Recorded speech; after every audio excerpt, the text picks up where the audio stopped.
Gitunol sa lokal nga panggamhanan pinaagi sa opisina ni City Mayor Jose Ire Lampagos ang mga food packs ngadto sa mga apektadong pamilya sa Goldland, Barangay Kaganguhan tungod sa nahitabong demolisyon ni adtong Nobyembre 29, 2024. Dulan 300 ka mga food packs ang gipang apod-apod isip tabang sa mga apektadong residente. Diin na dunay kini sulod nga bugas, kape ug dilata. Mulo og hangyo sa pipila ka residente nga sila mahatagan og relokasyon.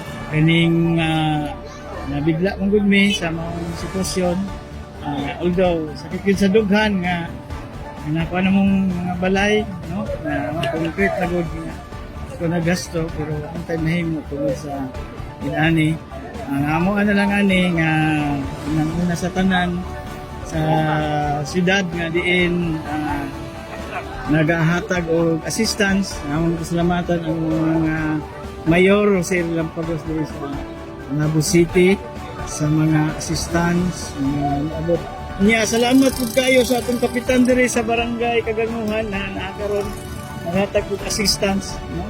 Ang sakit jud kay sa amo kay mao pa lang yung pagbayad na magbalay, ma'am. Unya gikalitan mig demolish tapos karon nagkabikos-bikos jud mi. Ug wa gyud mi kwarta, wala pud mi kunya among mga anak ng eskwela diya. Parehas ako nga single mom ko. Gisaysay usab sa kapitan sa Barangay Kaganguhan nga si Honorable Russell S. Dumagil. Ang lakang sa barangay ngadto sa apektadong katawhan, apil na ang pagpasabot kanila sa nahitabo. Nakuha na yun sa barangay is ito mag-provide o vehicle, no, para sa pag-transfer o pag-tipo sila mga gamit. Aron kabalhin na sila, kagitagaan sa lugway, aron sa pag-tipo sila ng mga gamit. Wala naman yun tayong mahimik, kaya lang may court order ang mga sa maong demolisyon. So, subok pamalandungon, pero saon taman, may balaod. Ato lang ani, mahangyo, pero i-pursige mo yun ang mga implementasyon sa court order sa demolition.